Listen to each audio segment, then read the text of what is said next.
Hepinize merhabalar arkadaşlar, ben Çınar. Öncelikle şöyle giriş yapmak istiyorum. Neden günlerdir video atmıyorum? Arkadaşlar, biliyorsunuz ki YouTuber'lık çok zor bir şey.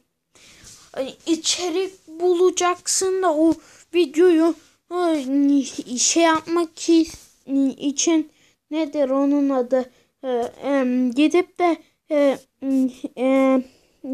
o videonun materyallerini alacaksın da veya bir şeyler yapacaksın işte falan da filan da biraz uzun sürdü arkadaşlar.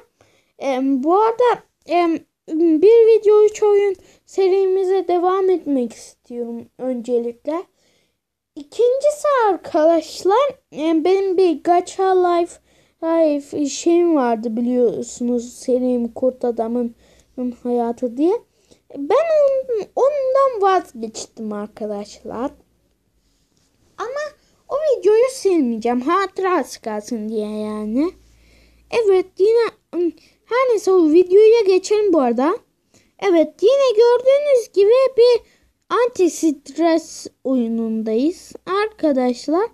Pek diğerinden farkı yokmuş gibi. Bilmiyorum. Bak, sizle göreceğiz. Ben biraz inceledim videodan önce. Hadi bakalım yani. Öncelikle arkadaşlar, şu kalemi merak ettim. Bu arada böyle şey var.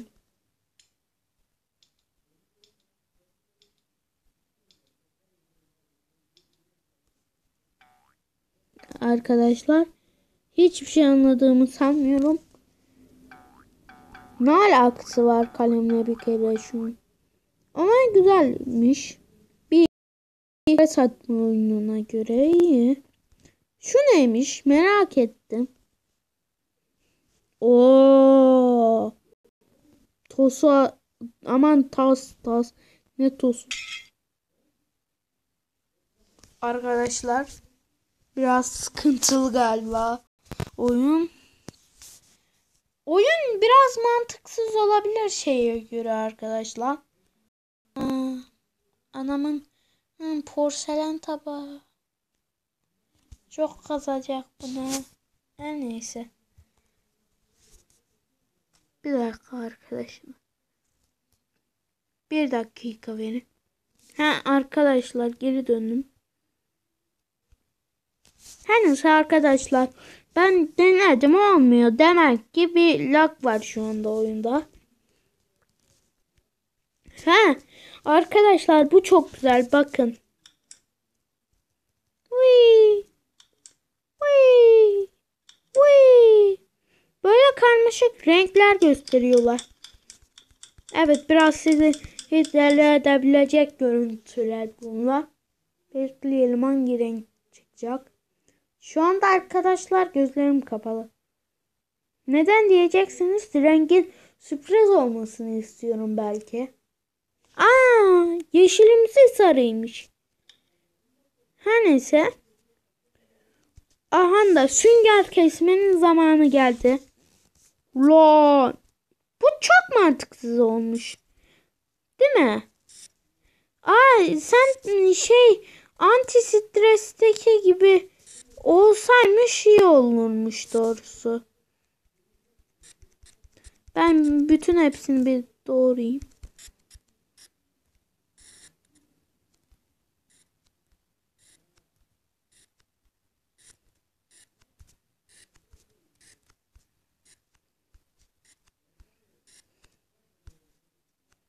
Seni keserim bak.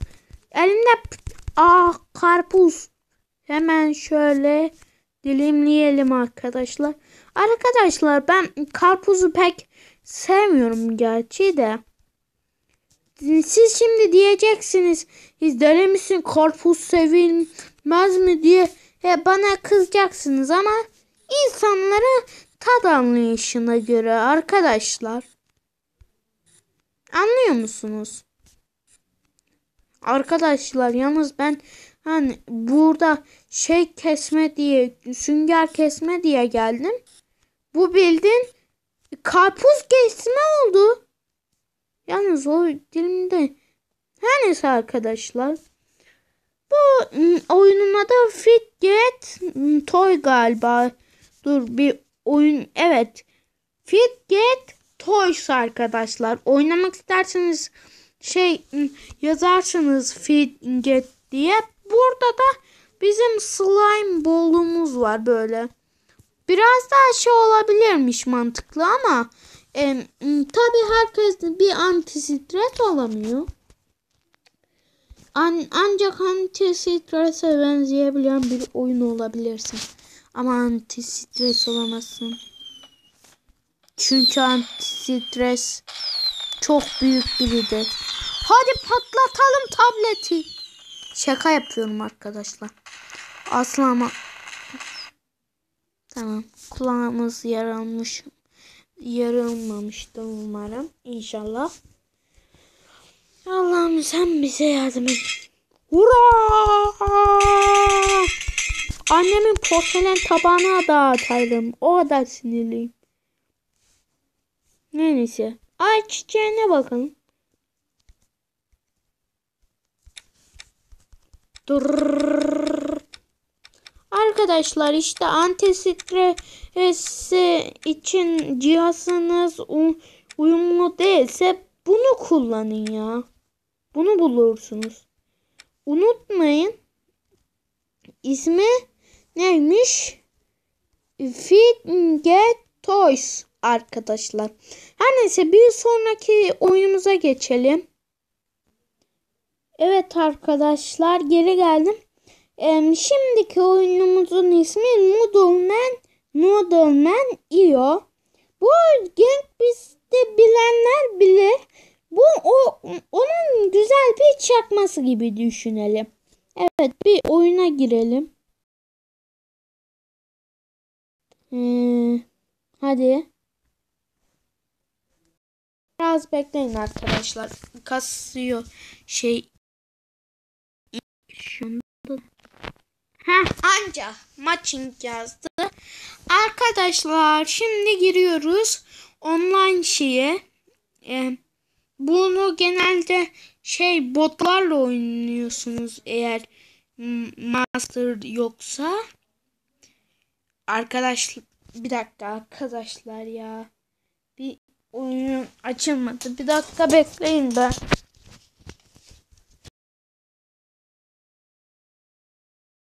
Arada böyle olabiliyor bir dakika.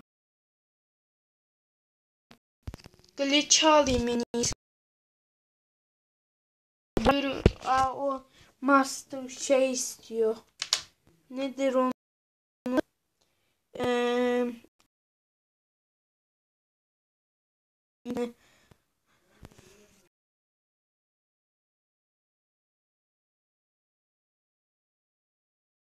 Kostümleri göstereceğim. Zaten haritalar Gang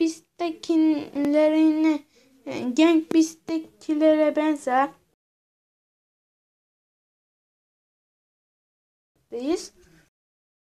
Benim internetim gerçekten çok kötü.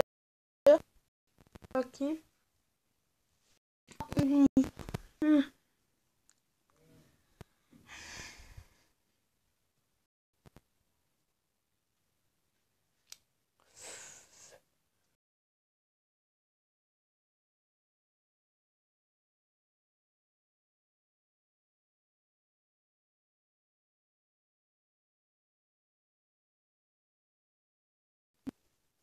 Gerçekten yani.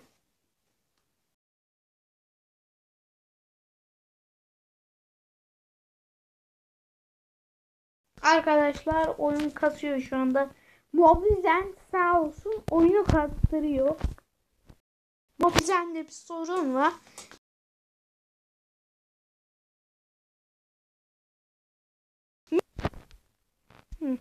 Anda. Sayrak gel evladım. Çünkü arkadaşlar oyun çok kasıyor. Beni atarlar ihtimalle böyle giderse arkadaşlar. Al. Saydak'ı kastı. Saydak. Saydak'ı kaptım ben gittim. Hadi alın efendim. Ördek eti yersiniz. Aşağıya oksi ağaçlandırma lazımmış. Gel sen bir. Ben seni atayım şöyle. Gel askercik. Arkadaşlar şimdi bu askercikle oynayacağız. Sen git şuradan ya. Saydak'ımı dövemezsin. O benim Saydak'ım. Yapış şuraya bir. Ben seni şimdi oradan alıp atacağım. Merak etme kardeş. Evet. Al köpek balıkları yesin sen. Evet arkadaşlar şimdi bir dakika. Güzel. Arkadaşlar gördüğünüz gibi yendik. Arkadaşlar bu arada size karakterlerimi göstereceğim. Öncelikle arkadaşlar karakterlerimi derken oyundaki karakterleri hızlıca geçiyorum zaten gördüğünüz gibi. Evet. Saydak'ı da gördünüz büyük ihtimalle. Yalnız benim en sevdiğim karakter Saydak. Saydak yani Pokemon izleyenler bilir. Orada bir ördek Pokemon'u var Saydak diye. O Goldeck diye bir şey oluyor gelişince. Ama ben en iyisi şey vermeyeyim ya. Nedir onun? Spoiler. Arkadaşlar bu arada soru cevap yapmayı düşünüyorum. Bu arada bu karakter sevmemin nedeni bu karakteri de çok seviyorum. Tatlım ben bu karakterin yani bana bir şey geliyor. Ayrıca bayrak özelliği var. Arkadaşlar gidip bayrağını kendi ülkenizin bayrağını seçebiliyorsunuz. Daha doğrusu ilk istediğiniz bir bayrağı seçebiliyorsunuz. Her neyse bu kolaydı. Sonraki oyunumuza geçelim. Evet arkadaşlar 3. oyunumuzun ismi Super Duelist Stickman. Biraz uzun bir ismi var ama güzel. Arkadaşlar özelliklerinden bahsedecek olursak kendi haritanızı yaratabiliyorsunuz. Map editör var. Gördüğünüz gibi. Şu sarı ve mavi karakterler sizsiniz falan. Şurada özellik gördüğünüz gibi blok falan da açabiliyorsunuz. Bir de arkadaşlar şöyle bir şey var. 2 kişilik veya 1 kişilik oynayabiliyorsunuz. Twitter, Instagram ve YouTube'unuz varsa onların hesaplarına buradaki logolardan gidebiliyorsunuz arkadaşlar. Bir de Survivor var arkadaşlar. Şimdi giriyoruz mesela. Ben Joker'im. Yani burada saç olmadığı için Joker gibi düşünüyorum kendi yaptığım karakteri. Ben oradaki özelliklere geçeceğim. Hele bir açılsın arkadaşlar. Bir dakika size reklam. Evet arkadaşlar şimdi Survivor başladı. Arkadaşlar burada adamlarla dövüşüyorsunuz. Skorunuzu yükseltiyorsunuz falan.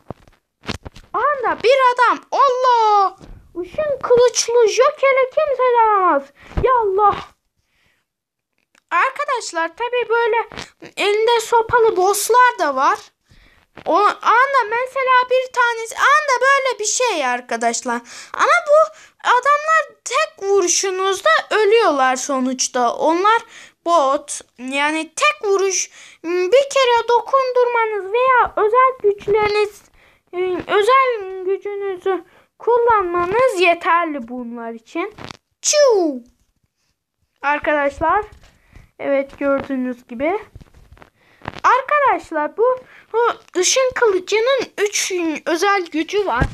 Biri bu kılıcı atabiliyorsunuz. Ondan sonra yere geliyor. Gördüğünüz gibi şöyle dondurabiliyorsunuz düşmanlarınızı.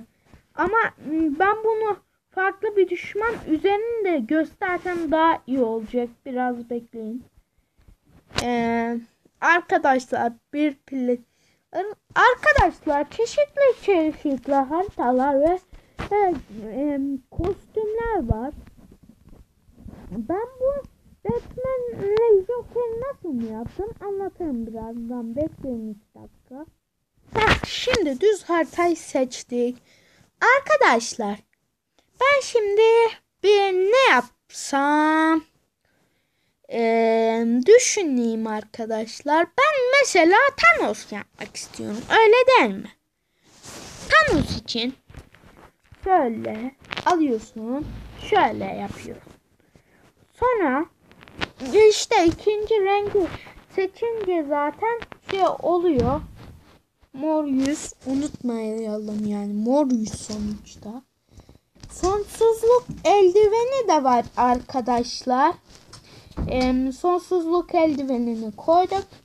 Bir de şöyle şey yapalım. Nasıl desem arkadaşlar, bir dakika. Tamam. Şimdi Thanos'un botlarının rengi ne renkti ya? Her neyse altını şey yapalım ya. Şöyle yapalım. Evet böyleydi. Böyle yapabiliyorsunuz. Böyle karakterli ama kısıtlı sayıda şeyler var. Örneğin şöyle. Bu arada sizin ten renginize göre değişen maskeler falan da var. Örneğin ben örümcek adam veya Iron Man yapmak istesem ten rengimi onların gerçek rengine ayarlamak zorunda kalıyorum. O biraz kötü işte arkadaşlar. Her neyse onun dışında arkadaşlar ben silahların özel güçlerinden bahsedeyim. Bu merangın pek bir gücü yok. Yay galiba üçlü ok atıyordu benim bildiğime göre. Box şeyinin eldiveninin yani fırlatma özelliği var. Şu silahı görüyor musunuz? O üçlü ateş edebiliyor. Şu zaten mızrak gibi olan bilmiyorum ya. Mızrak gibi olan silahın yanındakini görüyor musunuz? İşte o örümcek adamda kullanılan tırmanma özelliğini sağlıyor. İşte dondurma buz dağı oluşturuyor. Nasıl bir mantıksa. Arkadaşlar eğer Harry Potter roleplay'i yapmak istiyorsanız şunu tamamen siyah boyayın. Bu Voldemort olsun. Değil mi? Şöyle Voldemort'un deri renginde şapkası olmasın. Bir de eline bir asa verelim. Arkadaşlar şöyle. Bu da Harry Potter'ımız olsun. Hadi bakalım dur. Şöyle siyaha boyayalım. Daha doğrusu bir dakika. Ben bir kırmızıya boyayayım şu kısmını. Sonra arkadaşlar Harry Potter'ın yüzünü deri rengini boyayıp şapkalardan şu gözlüğü seçiyoruz. Harry Potter roleplay yapmak istiyorsanız 3 büyü hakkınız var bu asalarda. Şöyle ki bekleyin. Örneğin ışınlanma var. İşte Expelliarmus büyüsü diye kırmızı büyü var. Bu ama can azaltıyor sadece. Yani bir de akıyor büyüsü diye bir büyü var. Anda gördüğünüz üzere yeşil bir büyü. Böyle duvar çağırıyorsunuz. Düşmanınız size saldıramıyor. O duvar kalkan niyeti gördüğü için. Şöyle ben Voldemort'la savaşıyorum. Hayır! Beni yenemezsin Voldemort. Akıyor. Orada kalırsın işte. Işınlan. Oh, acıktım lan. Arkadaş bu nedir ya? Her neyse Voldemort bizi yensin, zaten ben yenileceğim. Akıyor. Akıyor duvar da diyebilirsiniz, akıyor da. Akıyor duvar. Bunlar Harry Potter'ın gerçek büyüleri yani. Harry Potter filmlerindeki gerçek büyüler. Yani ben bu arada Harry Potter'a da başladım arkadaşlar. Harry Potter'ın filmlerine bayılıyorum. Oha, şans eseri Voldemort'u yanım ya. Hani arkadaşlar, gördüğünüz gibi 3 şey var. Bıçağım pek bilmiyorum. Müziğin 3 gücü var. Biri pembe, biri yeşil, biri kırmızı. Portal silahı zaten direkt portal. Bombanın atıyorsun ama bir de düşmanın da kırmızı, aman sarı, sende ise mavi olan bir bomba var, çok güçlü bu arada. Çoğu şeyi bilmiyorum ama Kaptan Amerika'nın kalkanını görüyorsunuz değil mi? Onun özel güçlerini biliyorum. Bir de Iron Man'in kolu var. Yani robot kolu. Kaptan Amerika'nın kalkanını büyütebiliyorsunuz. Ondan sonra bir dalga fırlatabiliyorsunuz. Bir de kalkanın kendisini fırlatabiliyorsunuz arkadaşlar. Iron Man'inkinde ise gidebiliyorsunuz. Yani gidebiliyorsunuz derken şöyle ki yeşil bir şey var. Yeşil yanınca şu ortasındaki şey, hatta onu ileriye bakarak şey yapınca şey oluyor arkadaşlar. Bir alev çıkıyor ama kısık şeyle. O düşmanınızı sizden uzak tutuyor. Şey ise nedir onun adı? Kırmızı var. Bir de pembe var. Kırmızı olan çok büyük bir ateş şeyi çıkartıyor. Aynı Iron Man gibi. Şey ise pembe ise bir şey atıyor. Boncuk gibi bir şey. Bir de şu sopayı gördünüz mü? O zaten direkt uzuyor. Başka bir özelliği yok. Torun çekici zaten atılıyor. Onu biliyorum. Onu hatırladığım kadarıyla. Şu fırça ise şey yapıyor yani arkadaşlar. İşte kutu mutu oluşturuyor. Bu kadar arkadaşlar. Neyse arkadaşlar, yavaştan videomuzun sonuna gelelim. Umarım videoyu beğenmişsinizdir. Bu videoyu çok uzun zaman sonra atıyorum gerçekten. Videonun en başında dediğim gibi içerik bulmak çok zor. O yüzden şey yapıyorum yani biraz bu videoyu yapmak anca aklıma geldi. Nasıl bir akılsa benimki de anca geliyor. Her neyse arkadaşlar, görüşürüz, bay bay. Sizi çok seviyorum. Yine görüşürüz. Hadi bay bay.